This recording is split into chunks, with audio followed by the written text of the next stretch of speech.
নমস্কার বন্ধুরা, আমি হলাম একজন সৎ নেতা যার নাম কিনা স্বার্থ চ্যাটার্জি। হ্যাঁ, আমার নাম স্বার্থ চ্যাটার্জি। আমি স্বার্থ ছাড়া ভাই কোনো কাজ করি না।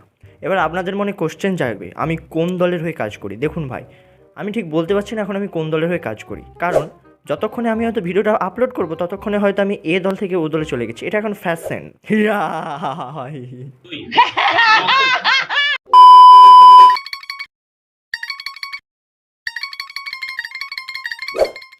তো বন্ধুরা, আমাদেরকে কিছু জনগণ আমার ফেসবুক পেজে এসে কোশ্চেন করেছে, সেই কোশ্চেনগুলোরই উত্তর দেওয়ার আমি চেষ্টা করব। তো আমাদের প্রথম কোশ্চেন যিনি করেছেন তিনি হলেন বিড়ি দোকানি পঞ্চু। তার কোশ্চেন হচ্ছে, দাদা আপনারা তো অনেক জনগণের কথা ভাবেন, তো চাপ মুক্ত হওয়ার জন্য কি বিড়ি টিড়ি খাওয়া হয়?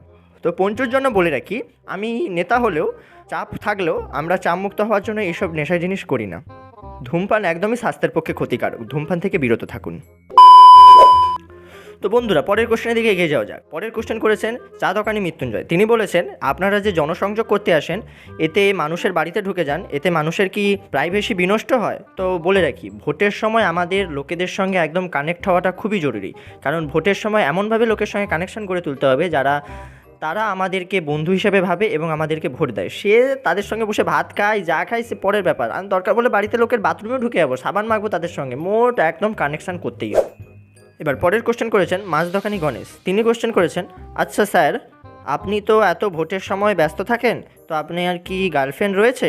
না দেখুন ভাই, আমরা এতই ব্যস্ত থাকি ভোটের সময়, আমাদের গার্লফ্রেন্ড করা একদমই সুযোগ হয় না।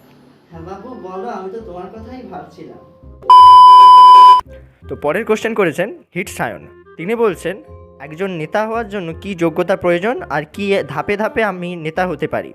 তো শুনুন, আগে যেটা ছিল, আগে পঞ্চায়েত ভোট, তারপরে বিধানসভা ভোট, তারপর লোকসভা ভোট, আগে ছিল ভাই, এখন নয়। এখন কি করতে হবে, আপনাকে কোথাও একটা ফেমাস হতে হবে। সে আপনি গান লিখুন, যে গালফাল গান লিখুন, আপনি সিনেমা করুন, আপনি জনগণকে জানেন না, আপনি এসি রুমে থাকেন, সেটা বড় কথা নয়। আপনাকে মোট কিছু একটা ফেমাস হতে হবে, তাহলেই পার্টি দেখবেন আপনার হাতে পায়ে পড়ে আপনাকে ভোটে দাঁড় করাবে। সে আপনার ইচ্ছা নাই থাকুক নাই থাকুক, ব্ল্যাকমেল করে বন্দুক ধরেও আপনাকে মোট ভোটে দাঁড় করানো হবে। ওকে, তো এখন পরের কোশ্চেন করেছেন পাপা কি পারি।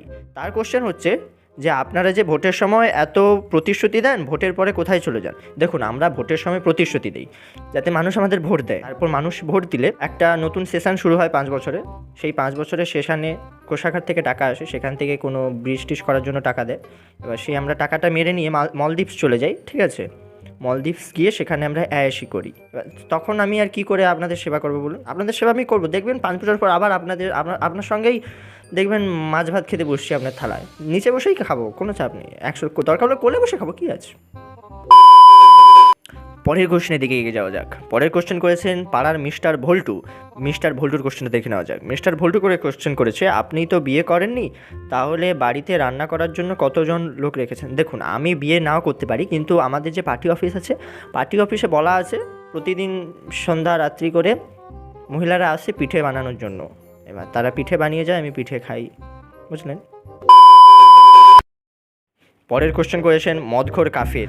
মদঘর কাফের কোশ্চেন করেছেন, দাদা অনেকে তো কলকাতা রোডে বসে আছে, তারা কি চাকরি পাবে না? দেখুন, চাকরি পাবে না, দেখুন পড়লেই যে চাকরি দেওয়া হবে এমন কোনো কথা নেই। চাকরি পাওয়ার জন্য আপনাকে অনেকগুলো জিনিস দেখতে হবে, 10টা জিনিস দেখতে হবে। নয় আপনাকে কোনো নেতার ভাই হতে হবে, নয় কোনো নেতার দিদি হতে হবে, নয় কোনো নেতার ভাঞ্জা হতে হবে, নয় কোনো নেতার ভাগনা হতে হবে, নয় কোনো নেতার কাকার ছেলে হতে হবে, নয় কোনো নেতার প্রতিবেশী হতে হবে, নয় কোনো নেতার ড্রাইভারের বউ হতে হবে, নয় কোনো নেতার ড্রাইভারের বউয়ের হাজবেন্ড হতে হবে, নয় কোনো নেতার ছেলের ঘরে বউ হতে হবে, নয় কোনো নেতার অ্যাসিস্ট্যান্টের বউ হতে হবে। মোর নেতার রিলেটিভ আপনাকে হতে হবে, না হলে আপনি চাকরি পাবেন না। হ্যাঁ, আর একটা জিনিস একদমই কম্পালসরি, যদি জমি জায়গা থাকে বিক্রি করতে হবে। পরের কোশ্চেনের দিকে এগিয়ে যাওয়া যাক। পরের কোশ্চেন করেছেন মিস্টার বাঁকা পচা। সুন্দর নাম। বাঁকা পচার কোশ্চেন করেছেন যে, আগের বিধানসভার ভোটে আপনাদের দলের একজনের বাড়ি থেকে অনেক অস্ত্র পাওয়া গেছিল, আপনারা কি অস্ত্রের পক্ষে না বিপক্ষে? দেখুন, অস্ত্রের বিপক্ষে পক্ষেটা মেন কথা নয়, আমরা চাচ্ছি তরুণ প্রজন্মকে উৎসাহিত করতে। তারা কেন শুধু ফ্রি ফায়ার খেলবে? তাদের হাতে আমরা আসল বন্দুক ধরিয়ে দিতে চাচ্ছি, যাতে তারা অভ্যাস করে, খুন খারাপ অভ্যাস করতে। শুধু গেমে খেললে তো হবে না, আমাদের শত্রুকেরও হামলা করতে হবে, ছাপ্পা ভোটও দিতে হবে। জেল, সাংঘাতিক জেল হোক। এই ছিল আজকের ভিডিও, এমনি আলফাল বকার জন্য, ঠিক আছে? আর ভিডিও আসবে না, জেল, ডাইরেক্ট জেল। তো আপনাদের দেখা হচ্ছে পরের জন্মে, ততদিনের জন্য টাটা বাই বাই, দেখা হচ্ছে পরের জন্মে।